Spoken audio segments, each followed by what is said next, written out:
this is me, Samuel Alexander, again, reading another poem titled Pieces from my book, I See Things in Blue, um, Rayland, the third in that installment. Um, this one's nice.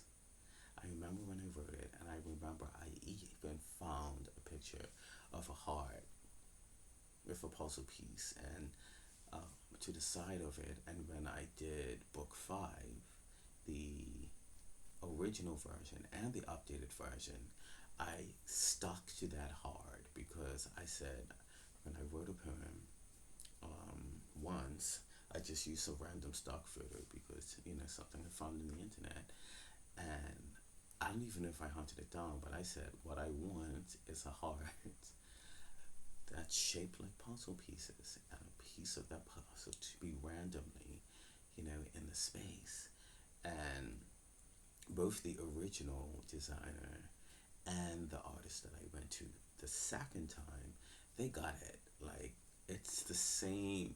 I said, I was completely unconcerned of how familiar both versions of the cover would be because it worked extremely well. But I obviously couldn't copy it if I was having someone else do it, and so it had to be re envisioned. Whereas the original versions were, some of the other covers, they were definitely re-envisioned in different ways. Like, I made them look more young adult. Whereas I really loved the first covers. I think there was only one cover that I liked because I still didn't hate it, but I loved all of the other covers. And this cover and book seven, which I'll touch on when I get there, were definitely the two covers that I leaned most towards the similarities of the first one. And I like the book six cover. I actually love it. The new version of it, but I really like the first one. There was just something about it that just landed, um, and so I definitely brought that idea back because it was my favorite cover. And I'm not sure which one is my favorite cover in the new batch, but Raylan's one is pretty good. I like the new. I do. You know what? I can't pick. I like them all. All seven are great. But I remember that because I used it for this poem, and it's literally titled Pieces. So when I had the chance to, because it's titled Acceptance, the visual of the what I used for this was just a basic red heart, and I don't even think the heart had pieces in it. It might have, but the random piece was shaped like a puzzle. Yeah, I can't remember if the heart was smooth or not. Um, I just remember the random piece that was missing from it and was on the table, and I said, "Oh, I can," because you can. I said, I don't know. I just remembered it. So here we are. Um, I'll talk actually about the poem afterwards, but I just thought I'd throw that in there because inspiration is life. Just like I just recently said, and I quite literally find inspiration anywhere. Like, I could look at a fly on a napkin and write an entire book based on what I saw and I looked at it. And that's what I tell people. But like, where do you get your ideas from? Literally anywhere and anything. And then I write 300 plus page novels. Here we are. It's not that big to me, but some people will bulk at a 700-page book, like my newest one.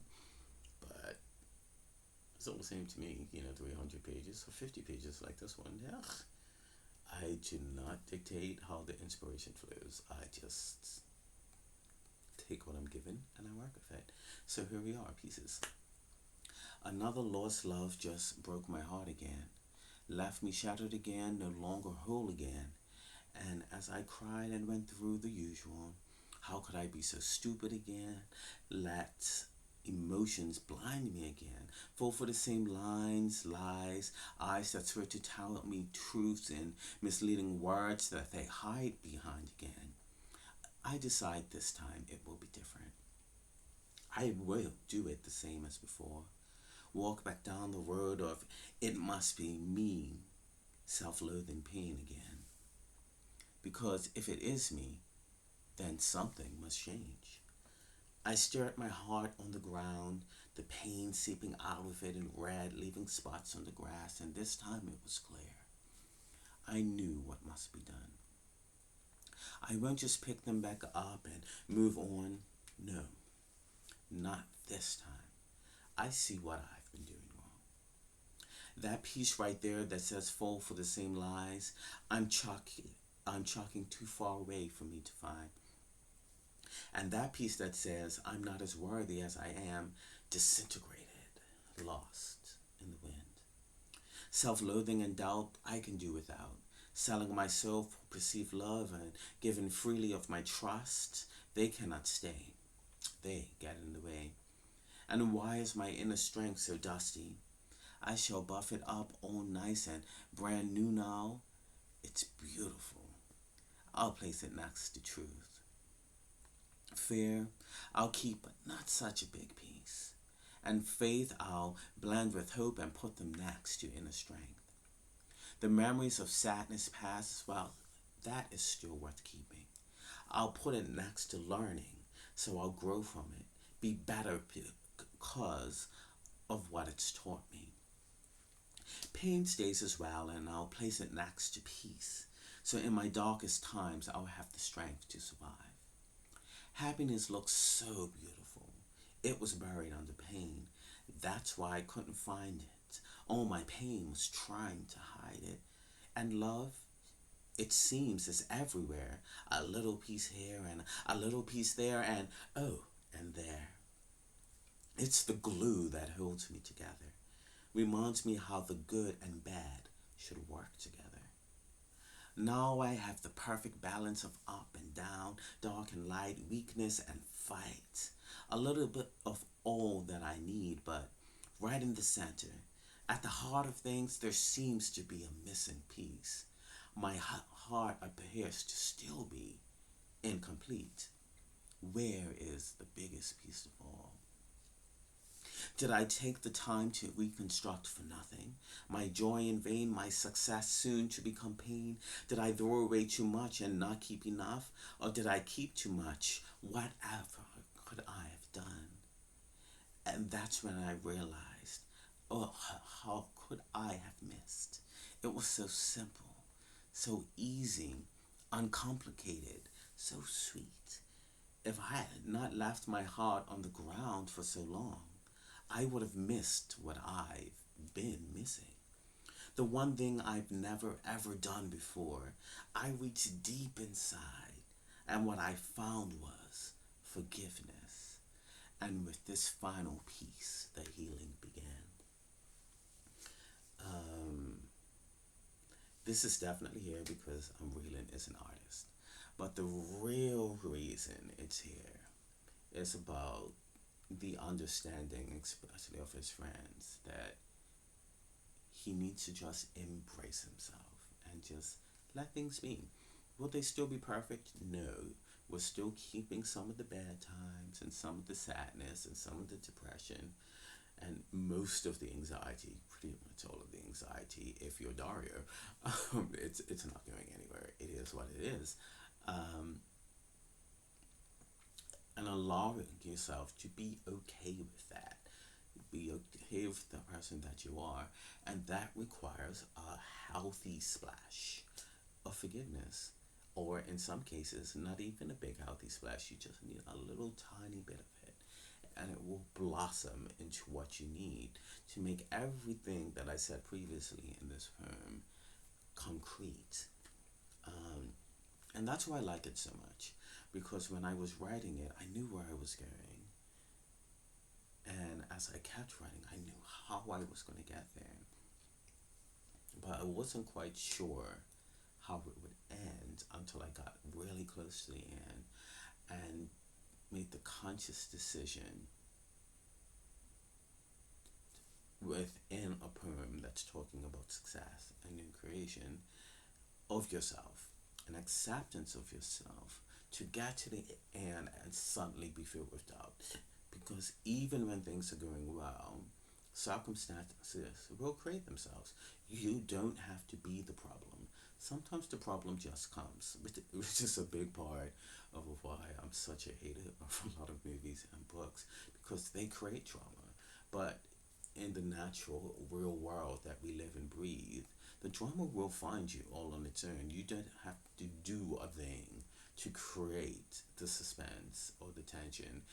It's gonna happen naturally all on its own, because life is just not drab enough for the tension to not be there, whether it be at work, whether it be in your home. The only way people genuinely go through without friction and growth is if they're intentionally blind towards it.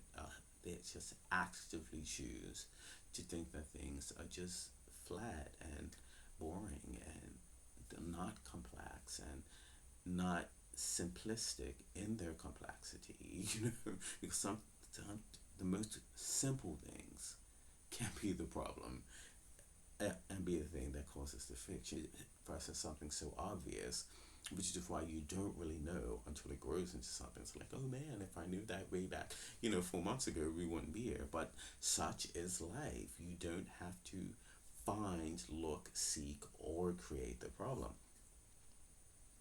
And that's where the end of this comes from.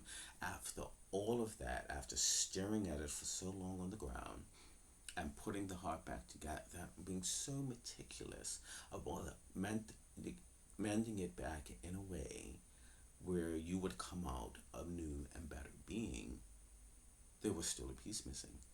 And where was it? Couldn't see it, couldn't find it, but it lived and breathed within the pieces that were there, and that's why you couldn't see it, because you had to look at what you had. And so I like the idea that it could have all been for nothing, and it was no fault of the author or the character in this poem that it ended up that way. It just ended up that way naturally. And I like writing like that. It kind of happens in my books where people just go about their daily life and their daily business, and they get faced with situations that create friction without actively having to be written in such a way that they are the reason the friction happens, and or the other person or the circumstance is the reason. It's just life, and unfortunately, because you're who you are and they're who they are, and that situation is what it is, the friction just happens, and you don't have to do something so obtuse and stupid for it to happen. But people are like that in real life too, unfortunately. And it's like, but the problem is gonna arise anyway, or maybe it wasn't. A different problem would have arisen all on its own. That's where I'm going with that. If you didn't create the problem that actually did happen, like it's totally okay to just do the things the way you're supposed to do them and do them the right way. And I absolutely guarantee you, even if you do nothing wrong, something will still go wrong. So why go out of your way to create the drama? And a lot of writers and artists, and they do that, and I'm just sitting there like, well, that was stupid, because there's a million and one ways for this exact same problem to arise in a much more organic way than doing this, because that could have been prevented. And I feel it more when characters like how I did it in this poem, where they do everything the way they're supposed to, and like by the book, and they're just living their life naturally, and things still go wrong regardless. And you kind of feel that more, because I think it's more relatable that we feel like, well, why does this keep happening? Is it me? Am I the problem? When you know deep down that you really didn't do anything to create the problem. The problem just came. And I like that because it's more organic. That life just likes. No matter how much how hard you try to prevent it from lifing, it lives. And the author found this out the hard way. However, since they did do such a good job, they didn't stay in it for too long. They realized where the forgiveness was and found it. And I think that's Dario's biggest problem is that once he gets too far gone and he's in the forgiveness box, it takes him a while to embrace that because remnants of his old self are still holding on and tugging and trying to pull him in. And as a teenager, those emotions are very raw and very heavy. And it's the first time that he's feeling them. It's going to come back again. Like you feel that way a lot of times at different phases in your life, and how you react to them is based on personal growth and circumstance. Um, but this is his first round of it. He hasn't even graduated from high school yet. He's 18, mind you, by the almost end of the book. And the bulk is senior year. So, but it does take almost that year for it to happen. Like the entire first semester is like a massive growth chain that he doesn't fully come out of, I guess, until Christmas per se, and the New Year, and then slowly once he's landed, it comes into himself for the rest of that year, um, school year, obviously because it's January and on now. So that's why I like this one because again, it speaks to you doing what you know you should do at still reaching a point where you're ready to give up because things just don't pan out. Even with best laid plans, it still went wrong in an uncontrollable, unforeseen, it wasn't your fault kind of way.